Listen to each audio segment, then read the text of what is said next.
Welcome to the Milk and Honey with Lemon podcast. I'm your host, Lemon Price, creator of the Holy Girl Habits, wife and mama, and certified life and leadership coach who turned away from corporate life to embrace kingdom leadership. This podcast is for Christian women feeling the weight of their divine callings, grappling with doubts of their leadership abilities, and searching tirelessly for biblically grounded guidance who want to step confidently into their roles as radiant kingdom leaders. Inside, we're going to traverse from those feelings of uncertainty and overwhelming searches, moving toward firm biblical leadership, empowering you to steward your gifts, and showing you that you indeed have what it takes. So, sister, grab your favorite cup of coffee or tea, and let's dive in together. Welcome back to the Milk and Honey podcast. I am so excited. You guys know I love this summer series. So we're going to dive into a crucial aspect of leadership that I don't think we talk about enough, and that's emotional intelligence and empathy and how it relates to us as a Christian leader. And so the Bible encourages us to rejoice with those who rejoice and weep with those who weep. That's Romans 12:15 in the ESV. This scripture underscores the importance of empathy, of being attuned to not just our own emotions, but the emotions of others as well. Emotional intelligence, in its essence, reflects this biblical principle. Emotional intelligence involves understanding, managing, and effectively expressing one's own feelings, and it also includes the ability to understand, relate, and respond to the emotions of others. It's about being aware that emotions can drive our behavior and impact people positively and negatively, and then learning how to manage those emotions, both our own and others, especially when we're under pressure. Y'all know how it can be when we are under pressure, how the emotions can get out of control. And so it's really important that we learn how to manage them. So how do we nurture emotional intelligence and empathy as leaders? First and foremost, y'all, you just get out a quick pen or something and write these things down. So first, you need some self-awareness. You have to pay attention to your own emotions and the effect they have on you and the people around you. Reflect on your reactions and responses to situations. Consider keeping an emotions journal where you note down your feelings at different points in the day. This is going to help you to recognize patterns and triggers, which is the first step to managing your emotions effectively. And then you're going to want to practice some active listening. This means fully focusing on the speaker, avoiding interruptions, and responding thoughtfully. It shows respect for the speaker's feelings and it encourages an open and honest communication. Then you need to cultivate a Christ-like attitude of humility and love.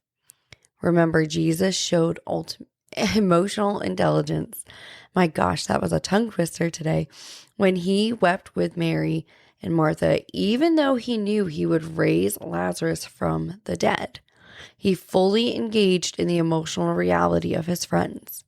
We can strive to do the same by empathizing with others, validating their experiences, and offering comfort and support. And I want to be really clear, offering to validate somebody's experience does not mean that you are affirming, right? And I'm just going to say, so somebody who comes to you and says that they are experiencing gender dysphoria, you can validate their experience. You can tell them you understand, but that does not mean you are affirming the choice that they're making. And that's a very extreme example, but I feel like it's all our society talks about these days. And so you can acknowledge somebody's lived experience without affirming maybe a lifestyle choice or something that you don't necessarily agree with. As Christian leaders, nurturing emotional intelligence and empathy is not optional for us. It is essential.